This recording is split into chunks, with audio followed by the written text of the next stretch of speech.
আমার নাম মোহাম্মদ রিজাউল শেখ। আমি হলো একজন বিষাদারি ব্যাংক চালাই খাই। আমি খুব নিরীহ গরিব মানুষ। আমার বাড়ি এই রকমের।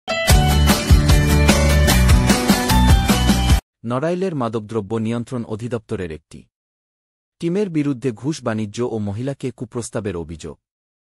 আপনার দেখছেন সমাজের চিত্র টিভি সংবাদ।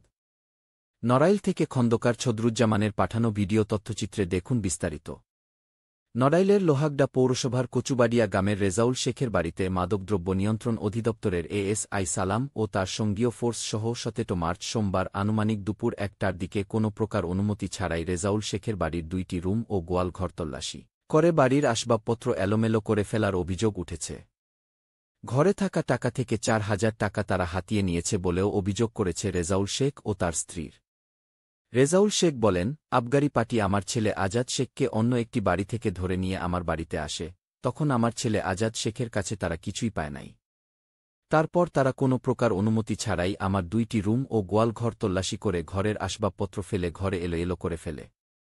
এলাকার ছোট বড় সকলেই বলেন আজাদ শেখের কাছে তারা কিছুই পায় নাই, কিন্তু ঘরের মধ্যে ঢুকে রুমগুলো তল্লাশি করে ঘরের ভেতর থাকা সামগ্রীগুলো নষ্ট করে ফেলেছে।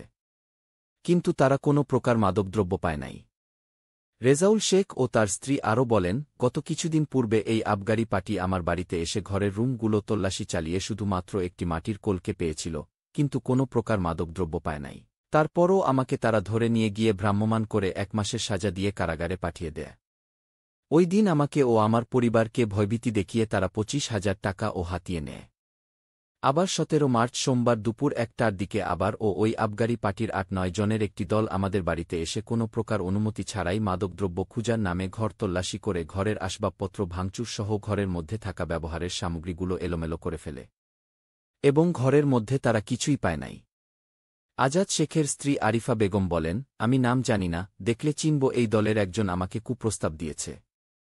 উক্ত বিষয় নিয়ে অভিযুক্ত মাদকদ্রব্য নিয়ন্ত্রণ অধিদপ্তরের এসআই সালাম এর সাথে মুঠোফোনে কথা হলে তিনি বলেন, আমাদের বিরুদ্ধে যে সমস্ত অভিযোগ দিয়েছে এটা সম্পূর্ণ মিথ্যা, বানোয়াট ও ভিত্তিহীন। সমাজের চিত্র টিভি সংবাদের সাথে থাকার জন্য ধন্যবাদ। সবার আগে আপনার এলাকার সংবাদ পেতে আমাদের চ্যানেলটিকে সাবস্ক্রাইব, লাইক, ফলো দিয়ে সাথে থাকুন। পরবর্তী সংবাদ আমন্ত্রণ রহিল।